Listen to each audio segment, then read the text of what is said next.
we are in holiday season and we're seeing all these companies launch right now. The new iPhone. Back in the day when I was a kid, I remember Furby's, Tickle Me Elmo. And for other small businesses, they also launch. I used to launch all the time. I used to launch about 6 times a year, once a quarter promoting a retreat and another 2 times a year promoting my mastermind. What does that mean when launching? That meant spreadsheets of email copy, social media copy, and constantly being on social media sharing my life. It was exhausting. And I knew I had to find another way to get consistent clients and not burn out. So in this podcast episode, I'm joined by Monica Schrock, my marketing strategist, client, and friend, on how we moved away from launching to being able to have a sustainable life. Like this past year in 2023, I've been able to do monthly trips. All right, let's drop the beat. Hey, I'm Elaine Lucartas. I'm a business and career coach for women of color and allies. LA Weekly awarded me the #1 thought leader, and Apple News named me one of the top 5 business coaches. Going through an identity crisis, professionally or personally? Well, get ready to have some conscious conversations. Now grab your coffee, tea, or boba, and let's color your dreams too. Lead your legacy. Hey, legacy leaders, guess who has thrown themselves into my podcast again? Thrown themselves. I'm back. Yeah, Monica Schrock. And if you remember for the last we're several. The last one was networking as an introvert, and the one before was neurodivergence. And then the one before that was with Juliana. And Monica's just going to be usual. Yep. I'm going to be a regular. Yeah. And following up on following up on the last episode with Monica, who is an introvert, a proud introvert, look at them, just self-promotion and saying, hey, Elaine, I should be a monthly guest. I'm like, we should talk about something every month. So what are we talking about today, Monica? Oh, yeah. We're talking about, so in both of our businesses, we don't launch anymore. I launched once. You've launched several times. Well, there's many reasons for that. And we're going to talk about those reasons and how we stopped launching and why we love that and who it might be right for. Because some things you have to launch. Obviously, it's not a business model for everyone. And here's what I also want to precaution. We're not here to push an agenda of anti-launching. We believe you have, agency and choice to choose whatever you want, but this might come of curiosity. You don't want to. There's some options. Do, don't, or just, observe. Yeah. Because you don't have to worry about it. And that's not what you do for a living. So I would love to know, well, Monica, just in case this is the first episode, no one has heard of you before, but they'll get to know you. Who are you? What do you do? Yes. Hi, I'm Monica. I am a marketing strategist and copywriter. Been doing both of those things for about 15 years or a little more. Freelancing, working with and for nonprofits, most recently an NBA basketball team. So been doing this for a while. Love it. Continue to love marketing and continually educating myself on it so I can do great things for my clients. Yeah. So Monica's an introvert, a human. Yes. A constant guest here. I kind of think of those NBA TV shows, right? And here's Monica again. Yeah, with my segment. Yeah, my correspondent here. And grateful to have Monica as my marketing strategist, my client, and my friend. So just in case, basics. What is launching? We're not talking about rocket ship launching. So what is it? Let's go back to basics. Talking about that. And I think it's, we're not talking about launching a business because you do want to launch a business if you're just starting a business. But if you're already a business, launching would be if you're coming out with basically you'd launch a new program, right? If you have a coaching business or a service-based business or a membership or a course, something like that, you'd launch it in the beginning. But then this is we're talking about if you're launching it every round that you're doing the program, right? If you have a group program, a mastermind, a membership, exhausting, where it's you just have an open and close period. every month, every couple months, however many times a year, where you're just launching over and over again. And then in between that launch, you're planning for the next launch. So it kind of just like never ends, right? There's this limited enrollment period. That's like a launch period, I would say, that we're talking about. Yeah. Yeah. And, technically we're kind of launching this, like, I want to call this like our birthday segment podcast episode, because this is coming out after both our birthdays. Yeah. Yes. Sag energy is here. We would not launch our Sag energy. We're just like, we don't want to do it. We don't want to do what everyone's doing. We're just going to roll with it. We're going to see what happens. But no, there is strategy behind this. We're not only rolling with it. We've got ideas and experiences, and we know what we're doing when we're not launching. So that's what this podcast episode is about, for sure. Yeah. And I figured, like, for my birthday podcast episode, as well as Monica, a week? Are we a week difference? 2 week difference? A week difference. Oh my God. November 24th and December 1st. Yeah. Right? Start the best month ever. Don't you love the Sag energy? But okay, so let's talk about both of us when we have launched before, like what worked, what didn't. And I also want to talk about like how it's kind of shifted in this marketplace as well. Yeah. So this is my second business. My first business, I was a fundraiser. And as a career and business coach, I have a mastermind. I mean, I still have a mastermind, but I used to launch it. And what I mean by launch is marketing it every 6 months. So a ton of content to put out there. I remember constantly being on Facebook and Instagram. For anyone that follows human design, I'm a projector. Launches going live with your clients, getting all the testimonials. Yeah, all the things. I also want to share, I was in my 20s when I started my business. So I'm in my 30s now. So the energy is a little different. And that's another thing too, is like acknowledging, where are you at life? What stage are you at? How much capacity do you have? Maybe you have something personally happening in your life, whether it's a loved one or just personally for you. You just don't want to do so much. And for me, I just found myself completely burnt. Like my business doubled in 2020 and I got burnt out, and I knew what I had to do in terms of launching. But I'm like, I was exhausted. Yeah. So much energy. Yeah. I would love to hear your perspective as well, because you launched a membership before. And how was that for you? What made you realize that just wasn't your thing? Yeah. Well, I also have had two businesses. One is the marketing business, but when I was 25, I started a product-based business like body care. So I will say I launched every time I had a new product for that business, which is why we're not talking about that, because you do need to launch new products if you have a product-based business. I mean, and it's very important. Yeah. Perfect example. It is Q4 right now. iPhone is literally launching their new iPhone. And you know what? Yeah. Another thing to notice with iPhones, the messaging is get the better camera phone, because they know that's what converts. Monica, continue. So yeah, when I think it was 2019, I was like, let me do something where I could help more people. Cause usually I have one-on-one clients because I do a lot of implementation. So I only have so much capacity for clients every month. And it's a pretty low capacity because it just takes a lot of work. So I was like, maybe I could do something people really respond to my marketing consulting, just kind of giving advice or feedback on copywriting or anything like that. So I was like, I'll start a membership. I did launch that. I will say I'm not I can launch, but I've never been super committed to it because I actually just have never liked it. So I launched in November 2019, I think around my birthday, a membership for introverts who are introverted entrepreneurs. Launched, did a whole, maybe a couple weeks where it was it was the first time. So it was a lower price and then the tiers went up. But I never launched it again. It was just always available. And that strategy didn't necessarily work because I didn't put the things in place to make it work. And it's just it was one of those things where I learned a lot from that, because I'm cool, I don't want to launch things all the time. So I need to put some strategies in place that have me getting clients while I'm just doing my thing. I'm curious, you've shared in a past podcast episode, go check it out, that you are neurodivergent, right? You have ADHD or bipolar. Mm-hmm. Do you think that comes into play about why launches don't work? And I think it's important for folks to listen here who might relate to you or identify with you. Why didn't it work for you?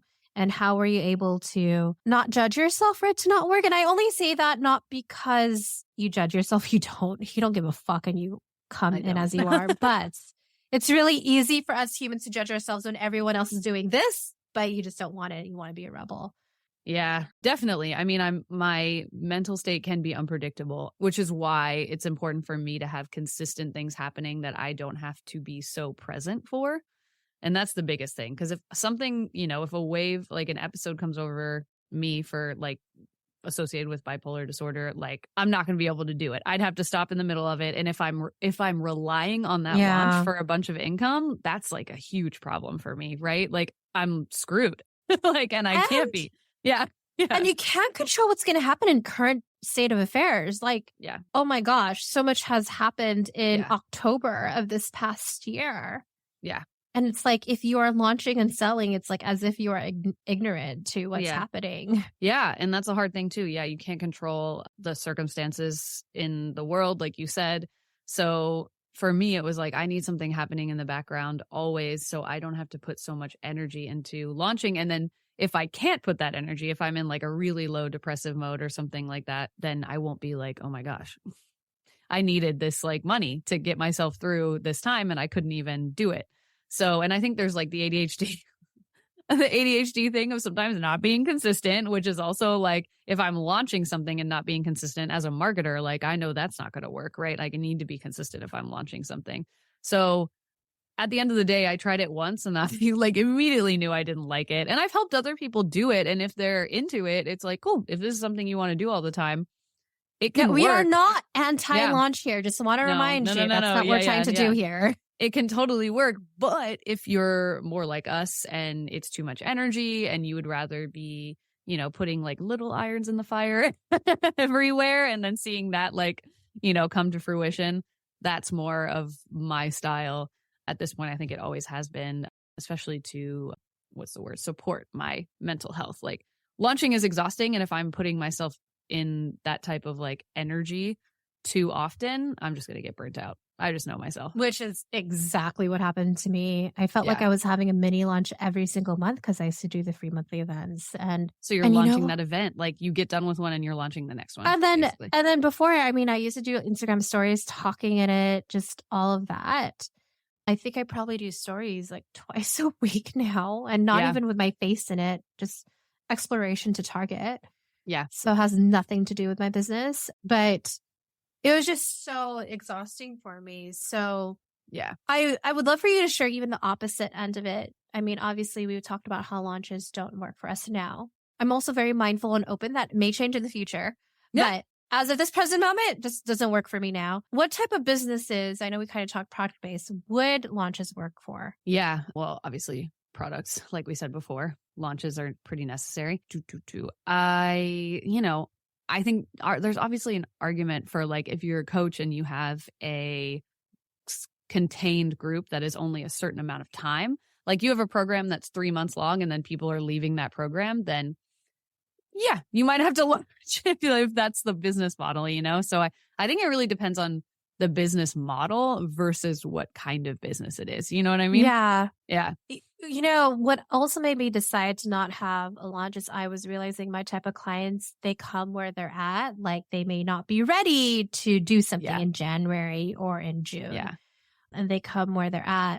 And I was scared that because they came at different levels or different experiences or something else that was different that they learned from me, that it wouldn't actually help. So I tested it. So I just want to say, you don't have to decide, you have to test it. So I had clients from different levels to like starting or making 6 figures, making 800K this past year, and seeing how like I was able to put them in office hours.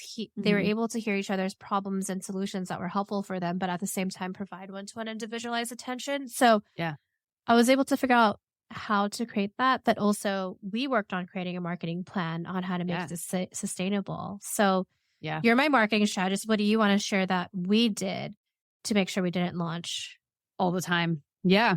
I think we focused on like, we're on this podcast right now, right? I mean, there's consistent on our birthdays, there is value you can add to like folks like business and life that really like gets them to know you, which was a huge part of doing this podcast, right? I think, you wanted to give something accessible, but not have to give so much energy as like a free event, launching a Oh free my event. gosh, this is less energy for me. Right. Yeah. And you get to tell everyone, like, you're not launching every week that you're telling people there's a podcast episode. You're just telling them there's a new podcast episode. Hey, but if you want to schedule a call to work with me and Monica, go Exactly. to elainelu.com/call. But that's another thing too, is Yeah. that even any marketing materials, whether it was a newsletter or a podcast, I mean, would give so much value and reflection. I just got an email because a podcast came out today as we're recording about how my client Eva was able to change careers successfully. And I shared my personal story, and someone just responded, "Thank you so much for giving like value-based reflective emails instead of like junk mail shit." I was like, oh, Yes. thank you so much. That's huge, right? So the big thing we focused on, and again, these are long-term strategies. I just want to say that, like, this was not overnight. It took us a while to grow this. Yeah. And we're all about like sustainable and foundations and strategies. So I will say, like, we focused on long form content, which short form content does not replace long form content. Like giving people these juicy podcasts and newsletters. And even if you have a blog, like, it's a great place to give people added value. I got all three. Lane's got all three. So does Monica. So does Monica. Yeah. True. So we were focusing on those, and it kind of brings in like consistent, qualified leads because you're putting out this great content. And that is one of the biggest strategies. Like, you want to consistently be working on getting qualified leads onto your email list. Let's talk about an email list. Crucial to not launching all the time. Like, you can launch with an email list. Absolutely. Why are emails so important? Because emails are so important because you have a platform that you can communicate through that is not, an algorithm is not determining who sees your content, which is huge. 1% usually is really the algorithm. low. Yeah. And what's usually the average for emails when people open it? Yeah, maybe like 15 to 20, maybe 15 to 25%, and you're up to in the 40%. So hey, I want 50%. 50. Okay. We did get to 50 a couple times this month, which is very exciting. But so engagement rates are higher, conversion rates are higher. People have opted into hearing from you more, which is just my sell to email people more. I don't know how much you're emailing people. I would guess that it's not enough. Like, that's just my I guess. go once a week. Sometimes I do twice. Once a week, twice a week, totally fine. I actually want to reflect when I think about launching. I remember like launching so much. It was like spammy. Like, Elaine's in launch mode. Yeah. She just sent like 20 emails in a week. Why? Exactly. Which is exhausting. And people are kind of like, whoa, what's happening here? Even if they ask to hear from you, they're like, whoa. So I think it's, it's that consistency. And again, like, sometimes I can't be consistent, but you don't have to like beat yourself up for not being like every single week. Like, if you miss a week, just keep going, but emails are a really important part of your funnel. Emails aren't to me, they're not a top of funnel. Like, they're a middle of the funnel. They're nurturing people to get to conversion. Like, what does that mean? Sorry. You're marketing. You obviously I know. What's top of funnel, middle funnel? What is a funnel? Go ahead. Yes. So a marketing funnel. So the top of funnel is where people are, like, where they're meeting you, essentially. Like, where did they find you and where are they getting engaged with you? A lot of the time, social media is the top of funnel. It's, free, quote unquote. It's free in a way for the organic content, but a lot of people find people on social media. That's like the top of funnel. They're following you. And then there's that next step in their customer journey. And for me, I always suggest that email is the next step, because then you can really map out what that journey looks like once their email and first name, last name, or whatever is in your CRM, your customer relationship management platform, or your email marketing system. So that's the middle of the funnel. And then once they convert, which, like, podcasts could be top of funnel or middle of funnel, since you have them going out in email. Bottom of funnel is a sales page and a conversion, So we're going from them finding out about you, them getting to know you more, and then them converting into a sale. So that's what that is. Email is crucial to that funnel, and I will die on that hill forever until email is obsolete, which I don't know will ever happen.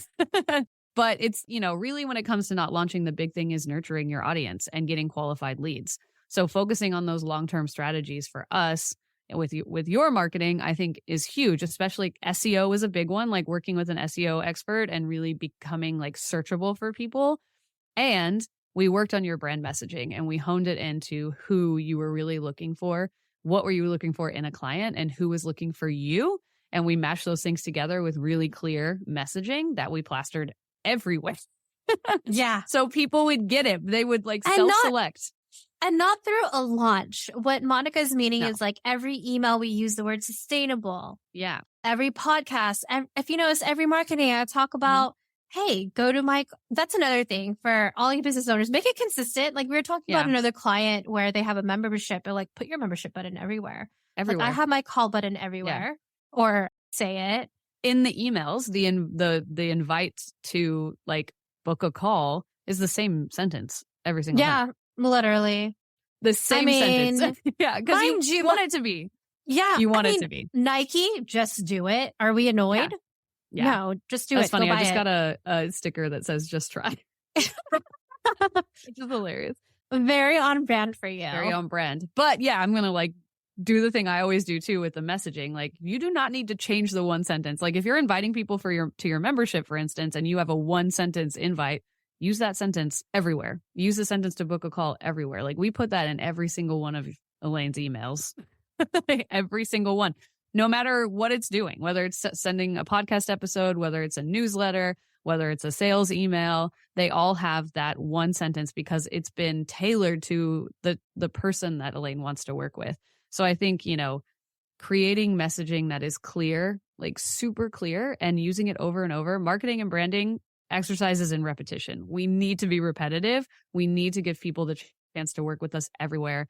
And you will not have to launch as much if you're always giving people the invitation and the option to work with you. Always. I was in Tanzania. I don't know. I think it was 10 sales calls. I wasn't in front of my computer or phone. Like that was 10 sales calls scheduled. Because your long form content was going while you were not, and you weren't even on social media. No posting. No posting. Everything was working for me. I recorded the podcast episodes ahead of time. My team took care of like scheduling the emails and drafting. I drafted it still.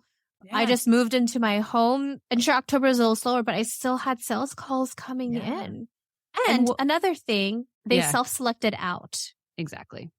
Which is what I need. Like I canceled sales calls because they didn't go through our process of filling out the form, or they just weren't a good fit. And nothing to do with them. We're just not a good fit.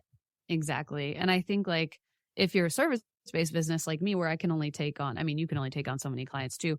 But because I'm implementing, I really can only take on so many clients. Like I'm writing emails and putting them in email marketing systems. Then like what? Like, is there anything better than having a wait list? Dude, like, no, I agree with you. Yeah. I feel people like who want to work with you so bad that they got on a wait list. Like, you know what? I didn't even tell you this. I get asked that. People are like, are you still taking on clients? Do you have capacity? Yeah. I haven't had that happen until this past year. Yeah. And that is a huge, huge win. Huge win. Because I want people to know I'm hot shit. Or we're hot shit. So I can't say just me. We do want people to know that we're hot shit. I want people to know I'm good at what I do for sure. For sure. And it shows too, I think, that you prioritize clients and giving the best service possible. Correct. Right? So I'm not going to just take on if I know I'm at capacity. And by the way, like I know we're throwing a lot into this episode, but if you're at capacity and you're not pricing your services enough for you to make a living at a certain capacity of clients, then that's something to revisit too. Like if I'm taking on a lot of work because I'm pricing it too low, like that's not helpful for me. I'm going to burn out. So it's like, make sure you reverse engineer the income you want to make each month and your packages to see if it's even possible for you to take on that much work. Love that you said that. And I've done a little boo-boo. I'm actually in the middle of the mistake, but like when I came back from Tanzania, and it's okay, but like when I came back from Tanzania, because you go on vacation and you're like, why the fuck do I have to work? Like I saw these animals naked and free. Yeah, like I saw giraffes in the wild. I don't want to work. How do I give myself back time? So, you've always been a coach for my clients giving office hours, but then I hired Juliana for project management, Irene to do intuitive guidance, and I didn't increase my prices. Yeah. Because I added them, but I added them because I wanted my time back. Yeah. So what I'm even doing right now is I'm actually looking at my numbers because I realized like, oh wait, my profit margins aren't as high as it was earlier this year. What happened? Oh, well, I made these choices. And mind you, I had to honor the contracts I gave, but moving forward, I'm going to have to increase my pricing because it's not in a healthy profit margin that I would like it to be. Exactly. So yeah, pricing your I always ask people when they're like, I want to make 10,000 is always like a number that people go for, which is fine. But it's also like, okay, so if you want to make $10,000, how many clients is that? And some people's prices are so low that they're like, that's this many clients. And I'm like, can you even do that much work in a month? And then they're like, no. I'm like, okay, then you need to up your prices. You need to figure out how much work you can actually do, or, lower the income goal if that's what it is right now, if you don't feel comfortable upping your prices. But it's like everything hangs on you having clear goals in your business and in your marketing. And I think that's the biggest thing. Like, if you want to stop launching, think about what your income goal is, look at your packages, see how many of those you need to sell, how many you can do, and then really look at how many, like when I work with clients and they want to sell a certain amount or they want to get to a certain, I'm like, cool. If you want to sell, if you want 10 people to buy your package, how many people do you need to reach? Like, what's your conversion rate been, right? With getting leads and then converting those leads. Because you need to know those numbers. Otherwise, you don't know how much you need to do. You don't know how much work you need to do to get people in the door. And if you don't need to do as much work, like I don't do anymore, then it's like, I know I don't need to reach a wild amount of people, like, because my conversion rate's really high. I just know I need to get this many people like on my vibe check calls every month, and I'm going to convert 8 out of 10 of them, most likely, because that's how I know what happens, because I get qualified leads from people who trust me. So I don't have to worry so much about whether or not they're going to convert or how many people I need to talk to, because I'm confident in my process to get on those calls with people. Yeah. Even for me, like, I know I just have to convert 3 to 5 clients, but I actually want to be vulnerable and thank you, therapy, for helping me heal this. Always. Yeah. But I didn't necessarily, when I did do launches, it wasn't just being caught up on the trend of launches.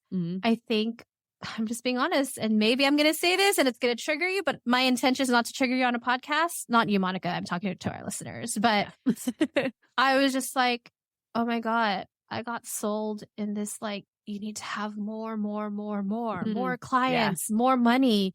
And thank God I went to therapy. I'm like, wait, why am I into this, like, messaging of more? More also means like capitalism rules everything around us, right? I mean, it's never enough. And I was like, wait, I am enough. What is enough? Not necessarily for my ego, but enough, like, for bills and for my capacity to serve my clients in a high quality. Like, I joke around with people now. I'm like, I mean, I know legacy schools have their own problems, but this is just a great metaphor. I'm like, I want to be like Harvard. I want to serve X limited number of clients and not courses, because they're at a 2% success rate. Yeah. You have to so much money. You have to reach so many people. I care more about success rate. And mind you, this is what works for me. Like, it could work differently for other people. And I do have courses coming out. I'm working with companies on it, but that's a relationship. But they're launching it. Companies. Yeah, I'm not doing it. They're launching it. Also, memberships and courses are not passive income. So I just want to put a controversial statement. Like, they're semi-passive, maybe, but why is it not passive? Well, a lot of the time, like, courses might be more than memberships, because memberships involve a lot of the time, like, calls and hot seats and all these things. But also, if you're launching them all the time, it's not passive. Like, you're launching them all the time. What is the definition of passive? Not doing any work and money coming in. Yeah. Literally doing no work and money coming in. Yeah. So if someone's selling you courses and memberships being passive income, like, no. Like, by definition, they're not. But also, that's only half the story, right? Because the other half of it is that you have to reach a lot of people, especially if you have a pretty, like, low priced membership or course. Like, the amount of people you need to get into, like, a $49 membership a month is a lot of people, depending on your like goals. But the amount of people you need to reach to get to that number is going to be, you're going to need to pay for ads. You're going to need to, like, have this wild network. I mean, obviously we have a lot of BIPOC folks listening, right? They want their services to be accessible. Yeah. So they're scared to provide a service that is a high amount, and they want to do a membership or course. And unfortunately, their intention for doing a membership, of course, maybe because of like, I want accessibility to others. That's great. So with that in mind, as they're thinking about how they want to build it, can you just share the reality of what that means that they have to do? Because people talk about like, hey, make it accessible to $49. It'll be so easy. But then it's like 49 times 10. That is like is that 500? Yeah, 490. Yeah. Okay, thank you. I'm all for that. My membership was a similar situation, like, because I do like high ticket is relative, but yeah, I definitely my lowest like product is $1,000 for a marketing review. So, and then like you can hire me for a lot more thousands to do, implementation, or it's just not accessible for beginning business owners or entrepreneurs, like those types of things, right? So I totally get that. That's why I did my membership. And I will say, if that's why you want to do a course or a membership, I would not necessarily make it a part of your income goals. You know what I mean? So I think it's an extra fun money that comes. What I'm hearing is not to be dependent as its main source. Not to be dependent on it. Because if you want it to be accessible, then making it accessible and making it harder for you to make income. It's like, I talked about someone with this today. It's like what they say on airplanes, like you have to put your mask on before you help someone else, like that, so if your mask isn't on, if you're not making enough like income to make a living, and you're already giving like an accessible thing, but you're kind of relying on that to make you income too, it's going to build like resentment towards that product. The more energy you put into it and the less people like you're getting in there, it's going to be, it's not going to be where you envision it to be. So I think if it's an accessible product, I don't think it should be a part of your like income stream goals at the end of the day. Like if you make money off of it, that's cool. But the whole point of it, I think, is like if you're thinking of it as like a give back or something where you're like new entrepreneurs or whoever you're serving who are like having a hard time getting over those humps that they're having a hard time getting over. Like that was my thing with introverts. I know exactly the things that are holding them back, right? So I was holding space for that. And I think you need to have the expectations set in this has to be a low lift thing for you to be doing the rest of your business. And that's okay. Maybe you're giving out lessons once a month and you're doing a hot seat once a month. And that's enough. Like you were saying, this podcast is the way that you make your like knowledge accessible, right? It doesn't have to look like a membership or a course, but I would just think about it. And if that's the purpose of it, then treat it like that and don't treat it like the main source of income in your business. Transparency, like I am not dependent on my podcast to bring me money. No. But it's doing two things. One, I do get clients. Like I'm not going to lie about that possible, but also it weeds out people that may not be a good fit for me. And two, it's accessibility. Yeah. So I had to cancel about 3 calls this past week, 3 sales calls, just because when they filled out the form, it just didn't meet in terms of how much my services are. And I'm like, no worries, but here's my podcast where I offer free and accessible resources. Yeah. Yeah. And if you want a free resources, like you could make basically courses and put them on your website as free. I know a lot of people that put free resources up that if they want to give folks those tools, like give them to them, like that's totally great. You could have a whole free resources. And honestly, people are probably more likely to work with you when they're ready. If you're like doing these things with like no expectations of something back, but wanting to like, that part. No, I was listening to a great podcast and he was talking about the best thing you could do in life is have low expectations for all of your relationships so that when you have a nice surprise, like they bought you a cookie, you could be like excited for it. Oh my gosh. My life is totally low. It's like no expectations, no expectations until something happens, because that's just, like I don't want to put myself through that, letting myself down when I don't need to be letting myself down. But I feel that and respect the wanting to make things accessible. I think you just have to look at your business model and make it fit within there so you're taken care of and you're not resenting that part of your business model. Yes, which is a lot of the work that we do with our clients, of making sure, what is your vision? What's your life look like? Like, I know what time you don't take calls before 10, if I remember. Yeah. Or 10 Also, because I like to be productive in the morning, and to me, calls aren't productive. So I'm like, cool. usually people don't even do it until like 12 or 1, which is totally fine because I get a lot of work done in the morning. That's when I'm productive. That's when I can write. As the day goes on, I can't. So I'm like, put my calls in the afternoon because I'm just useless in the writing situation in the afternoon. I know we're like, this is because we're such close friends. I was talking to a client and she was like, I need to give feedback to my husband. And, or he blew up on me because he wasn't expecting. I was like, well, what time did you talk to him about this challenge? He's like, well, after we talked to the kids at 9 p.m., I was like, that's why. Did you tell him you're going to talk to him that time? Yeah. No, but it's the only time I have available. It's like, you kind of treat it like work and ask like, hey, we need to talk about this. When are you free? Like, end of day, whether it's work or personal relationships, like people are ready to wind down because they're over the day already. Exactly. So let's go back to launching. We kind of like diverted, but there you go. That is us. For those that are interested in wanting to do a launch because they're just over how much energy it takes and they don't want to post a lot, what tips and advice do you have for them? Yeah, I would say, so we're talking about these are long-term strategies. So my strategy always is to not put all my eggs in one basket ever, which is why I think like diversify, just like investing, get those index funds. Yes. Diversifying where you're getting clients, where you're getting leads.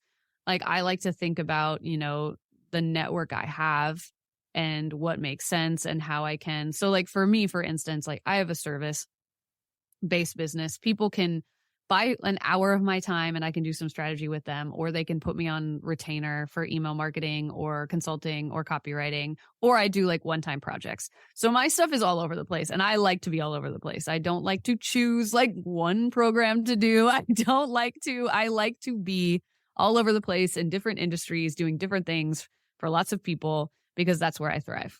I'm a manifesting generator. I'm multitasking. I'm going in all kinds of directions, which there's nothing wrong with that.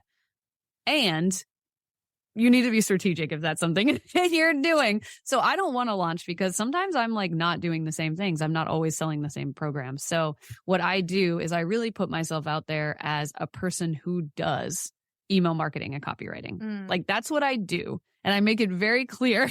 My website is very clear about it. Like everything's very clear about what I do. And so I make sure that everything's set so it's not confusing. I just want to repeat that. Make it very clear. I put this joke. I was talking, like titles are actually important because people are searching, right? So let's say you're an owner for a plumbing company. Are you going to really call yourself like fairy pipe duster? Like people won't know what that means. They're going to think that you're, duster. They're probably going to mean like something else to them. But so for me, it's just very straightforward. WOC business and career coach. And when you Google that, WOC business coach, I am number 1 after ads. It's consistent all over my social media too. So be consistent. Absolutely. So I just wanted to emphasize that. That was so important. Keep going. It's so important. Like me, I'm like marketing strategist and copywriter. And that way people are like, okay. And marketing can be very like vague. So then I'll go deeper like on my website or other places. Like this is what that means. I can do your email marketing. I can write it, build it, send it. I can write your sales page. I can write, Oh my God. Wait, that was really good. You need to probably put that in a website. Write it, build it, send it. Oh, it's in my new holiday season email campaign sales page. It was really good. Yes, really I good. just wrote it, which is why I was thinking about it. Okay, I was like, that was so... I just wrote it. oh my God. Okay, keep going. Yep. I said plan it, write it, build it, send it. That was what it was. So good. I don't know email marketing. I don't know if you could all tell we're like in love with each other. Yeah, I would talk over each other. Continue. So be very clear about what you do. And if you have a niche, be clear about who you do it for. And be careful with terms that aren't widely known by people. Like, for example, sometimes people are like, oh, I'm a business coach for soulpreneurs, which isn't like a word that everyone knows. It's like a made up word, one. But two, it's like not everything is made up. Yeah. For sure. But you know what I mean. You know what I mean? It's not like a commonly known thing. And so, I mean, you could do that, but you'd have to put a lot of emphasis on having a definition of what that means. Legacy leader, I know what you're thinking. Elaine, you have such good stuff here. I want more. So if you want more tips and advice for your business, career, and life, sign up for my Gifts and Gifts newsletter at elainelu.com/join. That's JOIN. And here's 3 things you'll get when you join, because I'm like Santa Claus. I love giving. Number 1, funny gifts, because who doesn't love memes and pop culture references? This newsletter is so fetch. Number 2, receive actionable gifts.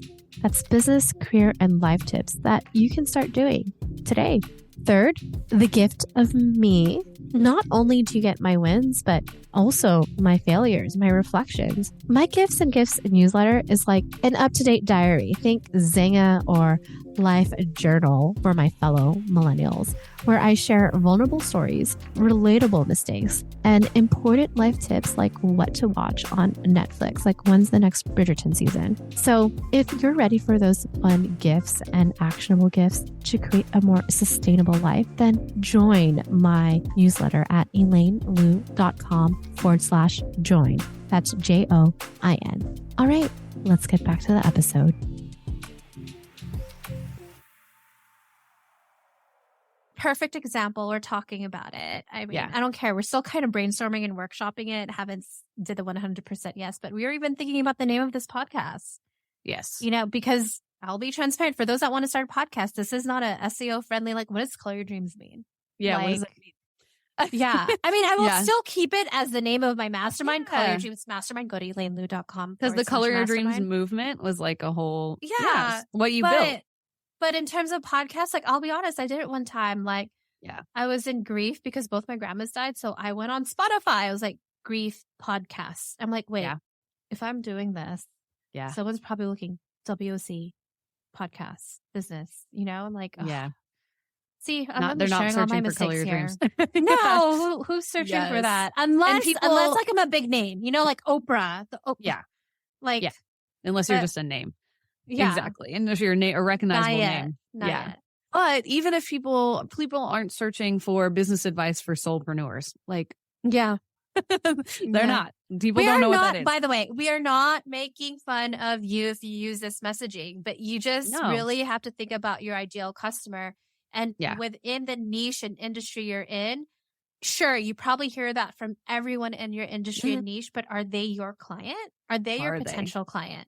I always ask because and again, no judgment. I've run into many people. I've worked with many people that use, words that are like, let's call them mashups, mashup words. And the question that I ask them is, do you think your ideal customer is coming to your profile and knowing what that means? And most of the time they say no. And I was like, okay, that's just information then. Like, if you think they know, then keep it.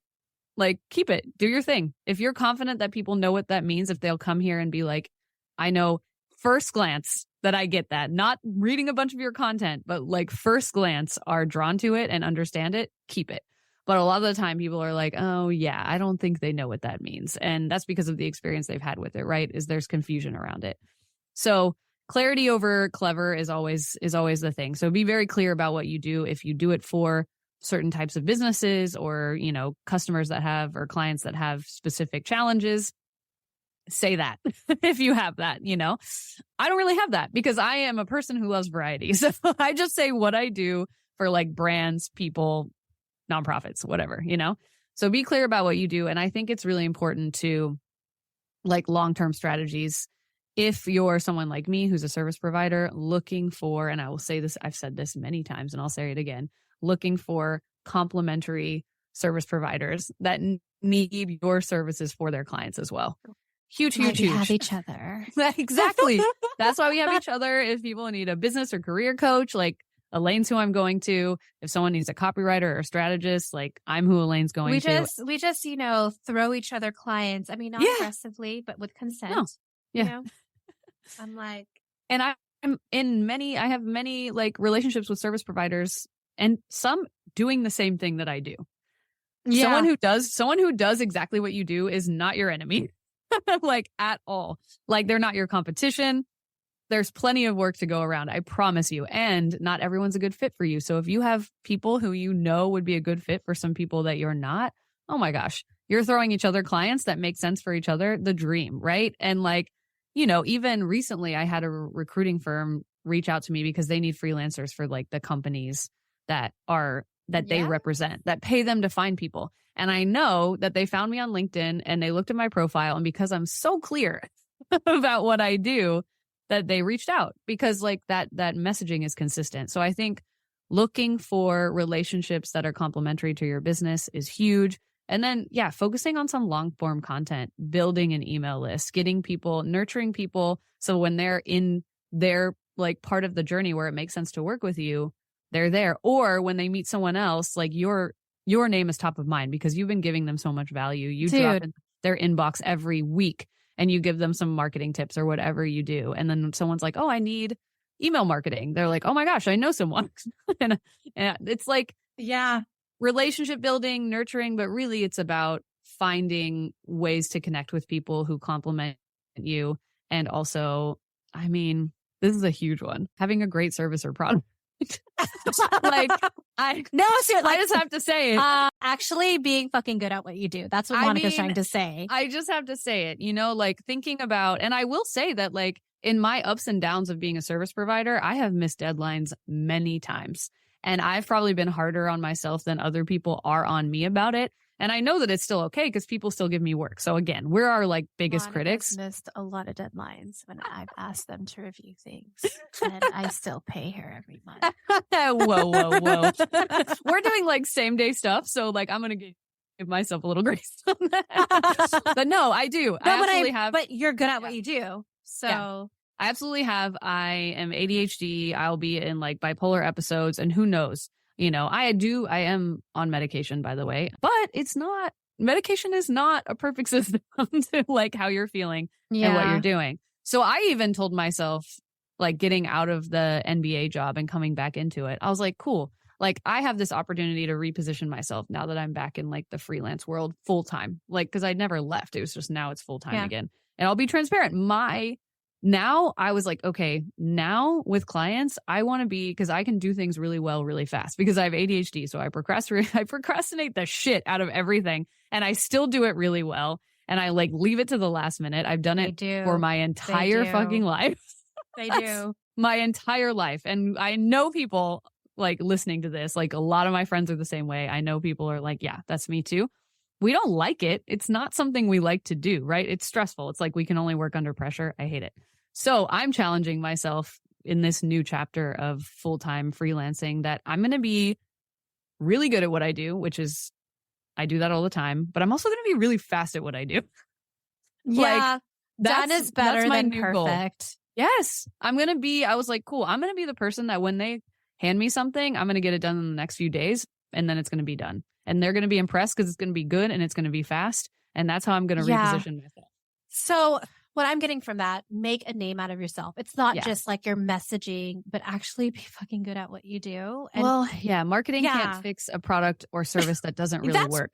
Question. I am going to be very transparent. Yeah. That's why I question when I see some service providers, they're marketing so much. And I'm like, because for you and I, majority of our, yes, I do podcasting, I get clients through SEO, but majority of our clients come from referrals. Yeah. That's so when I see a lot of market, and that's a best compliment because your service is actually good. Best. Yeah. Yeah. But if I see someone marketing so much, I was like, okay, what the fuck's wrong with them? Like, why is it not working?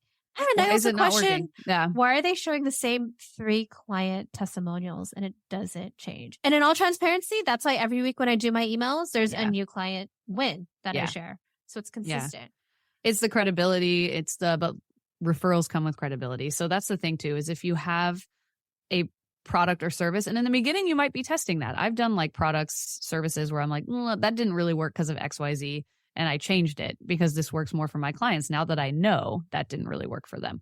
So I think it's really tweaking your process and figuring out what works both for you and your client. And then you're going to get more referrals. So even like a client I just got 2 days ago who I met in a Facebook group. Oh, yeah. Again, Facebook groups, if you're a service provider, like wild. People are on there like looking for like marketers and copywriters and social media people just to like plug that. It's pretty wild. Find local business Facebook groups in like the city you're in.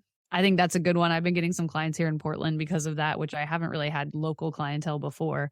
So that's interesting. But the person I got on the call with, she was like, are you sure you can turn this around? Like it's really, we have a week turnaround because it's like a Black Friday thing, So I'm like, I looked at the work. I made sure I could turn it around, right? Because I don't want to overpromise and underdeliver at all. Don't want to do it. So I made sure I could because I know what I can handle. And in that moment, I'm like, in the call, she was like, because I'd love to refer people to you. Like, this is our first call. So I'm like, okay, this person's looking for help.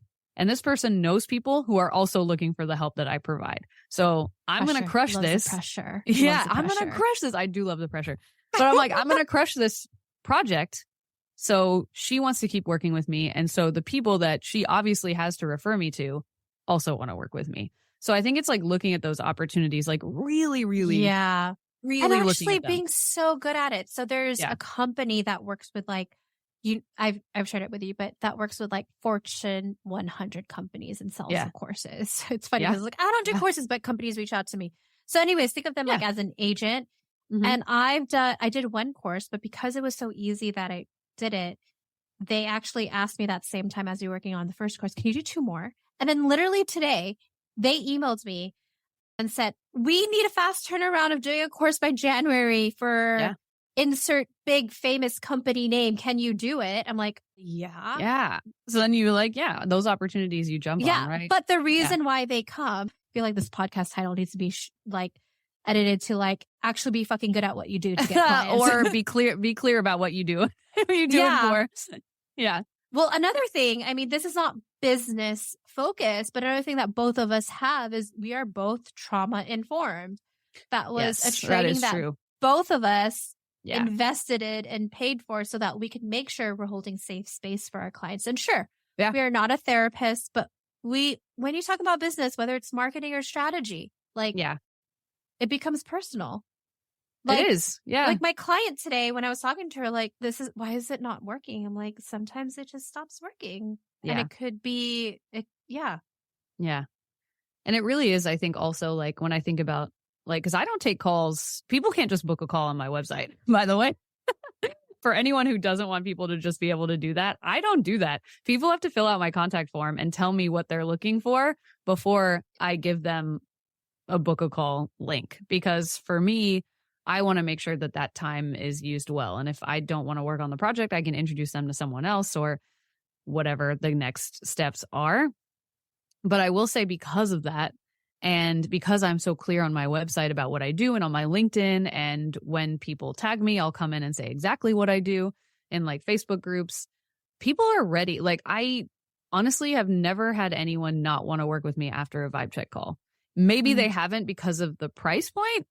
But even then, that's very rare because I have starting at prices on my website. People can look at my website and see where those prices start, so they know where I'm at. So I think it's really like clarity, and it's really about like setting yourself up for people to know what you're about. Like honestly, on my vibe check calls, I'm like, why do you want to work with me?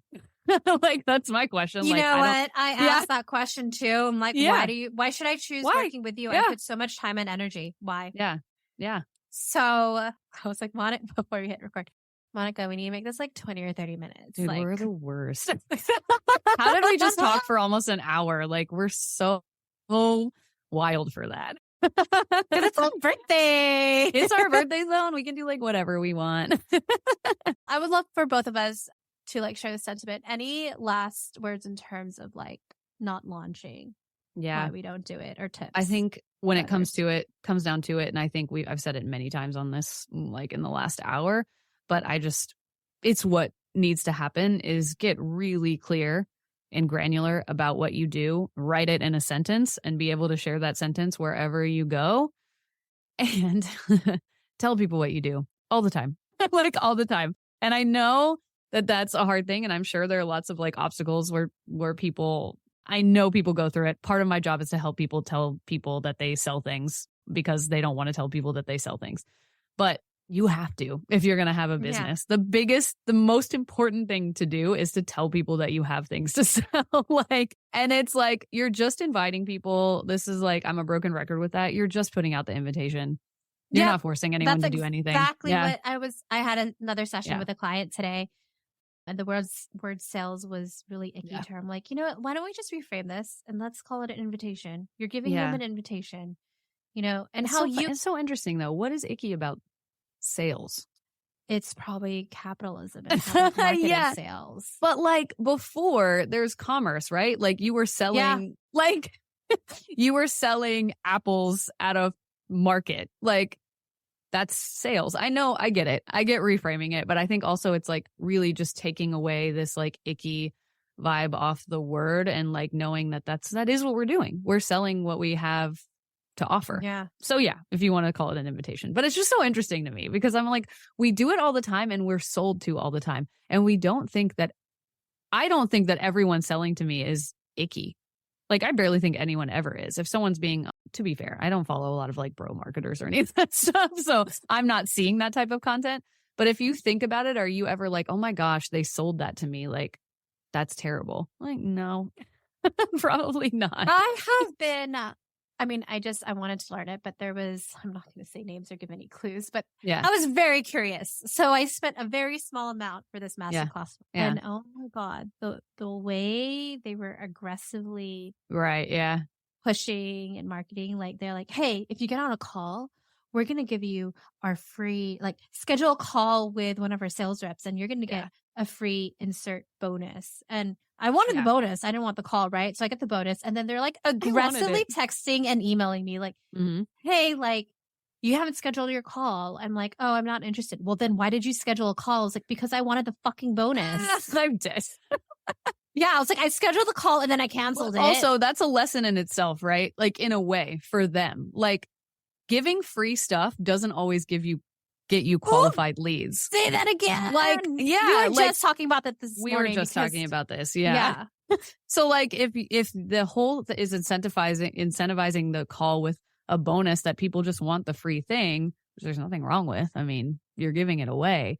Like, don't be surprised if they don't want to go farther into your like funnel if they came for the free thing. And it's like, that's not always a good strategy because sometimes people just want the free thing and you do have to account for that. But if you're trying to get people on calls, a free thing to getting on a call is like a big gap. That's a huge gap. They should have been on like an email list or something like that and then sold the call. Like that's too much of a jump. I know for you and your strategy, you have the form. Very like it works for you. For me, I have a call. But I'm going to give the word but.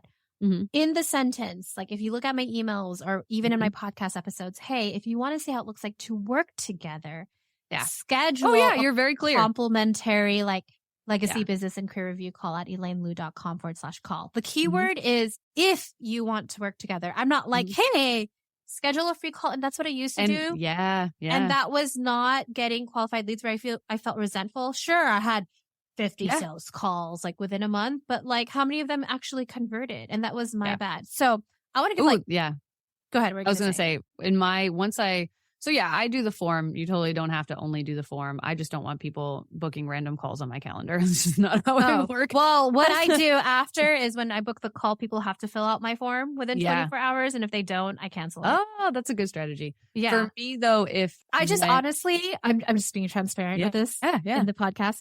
I do that because even if, I do cancel it, like they're on my email list.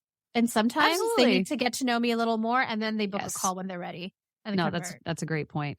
I think for me too, when I have them book a call, if I'm interested, what I do say is like, I also put in the process, like, this is what's going to happen. Like, you're going to tell me a little bit more of the help you need. Like, we're going to talk about that. And then I am going to pitch you something at the end if it makes sense. I am like, that's just, and I think it's being very clear, right? It does not have to be ominous. You do not have to feel some type of way around doing it. And speaking of like trauma informed, if you're being very upfront in the beginning that I will be pitching you part of my services if it feels like this is a good fit because you are here for me to support you, if that makes sense, you're telling them right away. If people don't want to get on a call and have me be like, oh, I think this email package would work for you because you want XYZ, then they're not going to. I already told them. I'm going to tell you. So it's kind of like, that's really, selling doesn't have to be invasive or like intrusive or I don't know, like I guess ignorant might be the word. It can be very like open and inclusive and informed. And it really is all about communication. And you really can't over communicate when it comes to that. No. Yeah. You can't. And I want to give 2 action items for all Yes, go ahead. Monica, you were sharing about like the consistency of the messaging for that one sentence. I talked about the one sentence when scheduling a call. One is whatever your call to action is, like whether it is a call, a form, joining your membership, put it everywhere. Yeah. Don't just do one button on your website. No, every single web page 2 or 3 times. Make it stand out. Put it on your social media everywhere. Yeah. So that is my God. On my homepage, the link to the contact me form is probably on there like 7 or 8 times. Yeah. Sure. Go to ElaineLu.com. You will see my call button everywhere. Yeah. Or even if it goes to my sales page, which is a Google Doc, by the way. Yeah. The first link is to the contact page. You can book a call with me on there. Yeah. Yeah. I was auditing. I mean, we were talking about, I was auditing a client's website and I was like, I'm confused. Like, it just needs to show membership like everywhere. I was like, isn't that too much? I was like, no, it might look like too much, but you need to make it so simple and easy for your audience and client to know. Yeah. So Monica. Yeah. Obviously, I want to share 2 things. One about possibly like working with us, or 2, they just want you, which is totally cool because we're in a loving friendship here. Exactly. So if people want to work together with us, I would love for you to share what they receive from working with both of us together. Yeah. When you work with both of us, which is through Elaine's program, you'll get to have monthly office hours with me and the rest of her group, and the opportunity to have a one-on-one session with me. How often? They get one. It depends on their contract. Okay. So. Depending on the contract. So you can get a couple with me or one with me. And that like is us in tandem, which is always great. And then you can also find me at monicaschrock.com. That's where everything I do is there. And you can see it. Spell that because sometimes people forget the H. Oh yeah. Monica, Monica, Schrock, SCHROCK.com. Because Monica gets mad when I spell her last name. No. It's a silent C. I don't, I'm not blaming anyone. The C is silent. But yeah, you can set up a strategy session, 90 minutes with me for $400. And from there are consulting packages and email marketing, strategy, and planning, writing, building, sending. Oh my God. So good. Dude, trademark that. It is so good. I will. I'm not even kidding. That's not stood out. And if you just want to like see what I'm about, and you just go to my contact page, hit me up. Yeah. I'm always open. Yeah. So if you want to work with both of us, go to ElaineLu.com/call. And look what we did throughout this podcast episode. I just kept saying the link. So see, You've said it like 3 or 4 times. It's amazing. Yeah, I'm following doing our exactly own advice. what we said. Yeah. But now it's time for you to do it for your own business. Oh, yeah. So anyways, us Sagittariuses. Happy birthday to us. Happy birthday to us. Me entering my late 30s, which is, it's great. I'm excited. I've never done this in a podcast episode, but just because of our birthday energy, what is your birthday intention, wish, whatever you want to call it for the year? Have you thought of it? I haven't. So you haven't? You have? No, I have not. Sagittarius, last minute as well. No, totally. Yeah, totally. I know my intention because I started it 2 months before my birthday, which is that I want to build a life, and in this case specifically, a business that supports my mental health.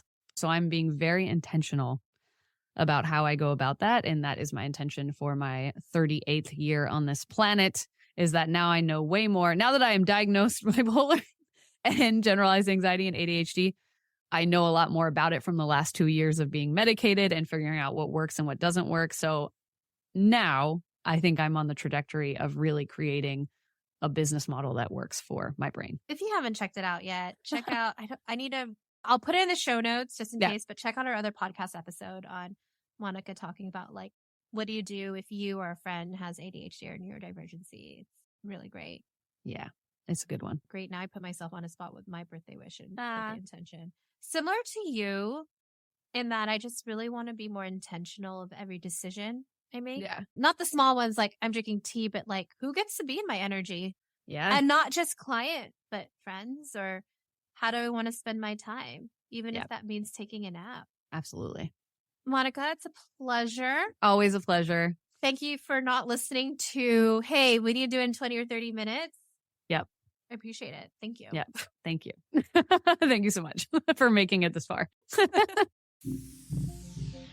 So, if you found this episode helpful, on how you don't have to be launching all the time and you can have a sustainable life. Here are 4 things you can do if you feel called to do them. 1, share this with a friend who's over being on all the time and wants to also have a life beyond their business. Number 2, don't forget to hit that follow and subscribe button.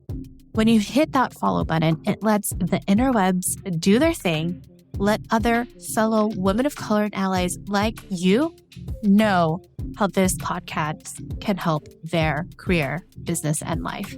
3rd, if you feel called to, leave a 5-star rating and review for the Color Your Dreams podcast so more women of color and allies can create a sustainable life outside of their work. I create this podcast as a free resource because contribution is one of my top values. And 4th, if you would like to see how to work with me and Monica to create a more sustainable career and life that is aligned to your definition of success and no one else's, then schedule a complimentary legacy, business, and career review call at elainelou.com/call. That's ELAINELOU.com/call, CALL.